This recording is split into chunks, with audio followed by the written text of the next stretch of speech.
I'm Matt at Nexus Baseball, and this is episode 37 of the Tommy John Epidemic.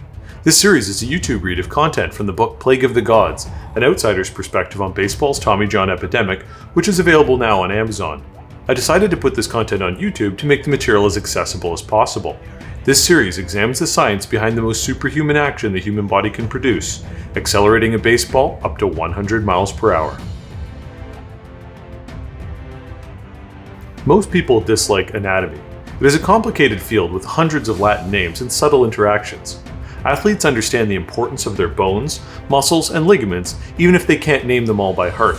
Their anatomy knowledge is usually limited to the large superficial muscles, or vague muscle groupings like hamstrings or chest muscles. This is entirely natural, as it is human nature to reduce complex systems into simple groupings that are more easily understood. In sports, however, it is the subtle things that separate stars from the average and the professional from the skilled amateur. Often this comes down to how one has differentiated the development of their own anatomy. Nowhere is this truer than in baseball, a game of complex mechanics and small muscles making big differences.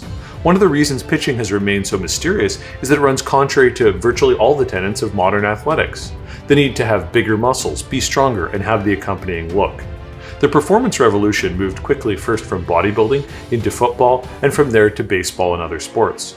The difference is that football is primarily a big mover sport, with powerful muscles required to move ever larger frames down the gridiron and use the physics advantages of those frames to either block or prevent blocking more effectively.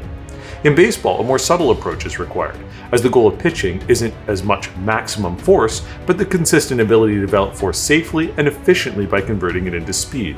What is required is a new model for pitching based on an understanding of the anatomy involved. A key component of this new model must be the safety of the pitcher, as a pitcher who is hurt can't pitch. That said, there is no point in having a pitching staff that can't compete in modern baseball, and to a large extent, that means velocity. Velocity plays in and of itself, and it also makes a pitcher's other pitches more effective by reducing reaction time. That velocity must be coupled with location, however, to be effective, and that is where control and consistency come in.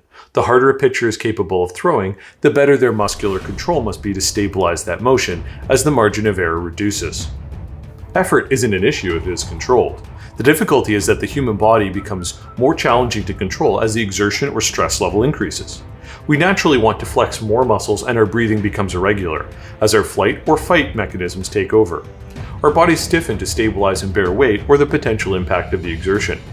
Managing effort in pitching is recognizing the point where mechanics begin to break down and unneeded muscles begin to reduce mobility and fluidity. In terms of a new anatomy-based model, there are several different forms, wind-ups, and arm angles that can be utilized to throw a baseball in the high 90s. This is possible due to the relatively low force required to propel the baseball. It is all a matter of the speed of recruitment of the muscles in question, and that is what a new model should focus on, the common elements of developing velocity in the safest manner possible. Most of the affectations that pitchers develop in their deliveries are devices to keep themselves loose and on time, or to create deception. The model presented must be as general as possible to create the greatest applicability to pitchers with different body types and strengths and weaknesses. The goal isn't to create a single ideal motion, but to find the characteristics of safe pitching motions that utilize the body as efficiently as possible. To do so, we will attempt to put all the pieces together.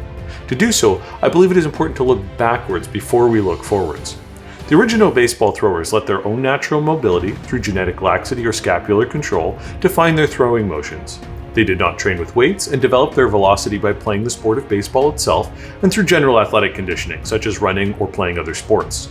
The traditional pitching motion with the pump overhead, leg kick, and the pendulum swing of the arm into cock were all utilized almost instinctively to relax the larger muscles to develop speed through fluidity of motion and letting the small muscles do their work.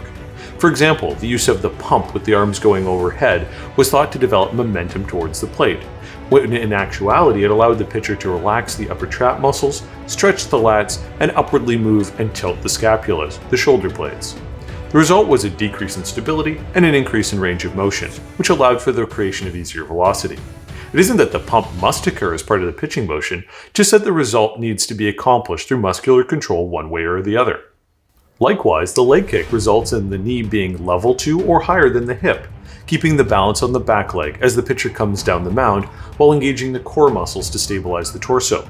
The traditional pitching motion was a fluid motion that saved the UCL, but could end up hurting the pitcher's rotator cuff or causing bone chips in the elbow. This was due to the bones banging together, either due to muscular weakness or fatigue from overuse.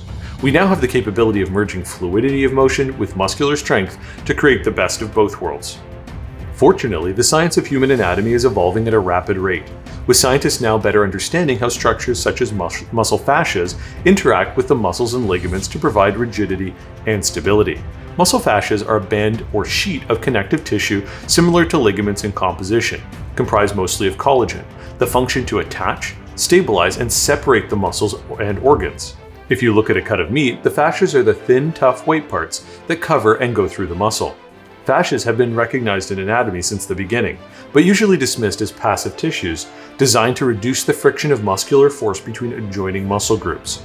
It was only in the late 20th century that they became better classified by function, and within the last 20 years that their athletic implications have begun to be understood.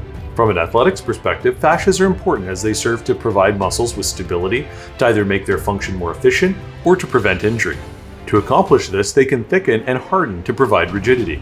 For example, a desk worker's fascias in their shoulders and lower back will tighten to reduce the muscular effort of maintaining a typing posture, lowering energy expenditure at the cost of a reduced range of motion.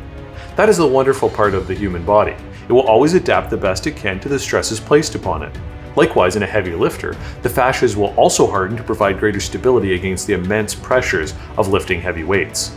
This process takes time, but over the years, the lifter will have the vastly decreased range of motion, particularly at the weakest points, the shoulders, that epitomize the posture of the competitive bodybuilder. Why this is important to the baseball pitcher is that the same effect often occurs with pitchers who lift heavy weights. They lose range of motion in exchange for muscular strength. In order to maintain range of motion against the ever-increasing tightnesses, the muscles have to get proportionally ever stronger to stretch the fascias to get into proper positions. This process can also occur just from throwing itself. If the motion is unstable, the fascias in the shoulders, lower back, and arms can harden to automatically limit mobility to a defined range of motion. This is a protective function of the body, and without it, injury could occur. Children have much thinner and more flexible fascias, as well as thinner and less hardened ligaments, allowing them to have incredible mobility in comparison to adults. Many kids can spin their shoulder and hip joints freely, and there's a genetic component to this mobility. Some children just have a greater range of motion in their early years due to more flexibility in the tendons and fascias. They also might possess the ability to control it, making them naturally more adapted to throw it. Pitchers with natural mobility only have this advantage when young, as without care, their range of motion can be compromised due to hardening fascias in response to their activities and postures. For pitchers specifically, they do not need the flexibility of a trained gymnast, just the right amount of fascial mobility to maintain their range of motion, particularly in the scapulus. Join me for episode 38 next week. Remember, if you like the content, please like and subscribe. Your support makes this work possible. Also, if you want to jump ahead, please consider picking up the book on Amazon from the link in the description below. See you next week.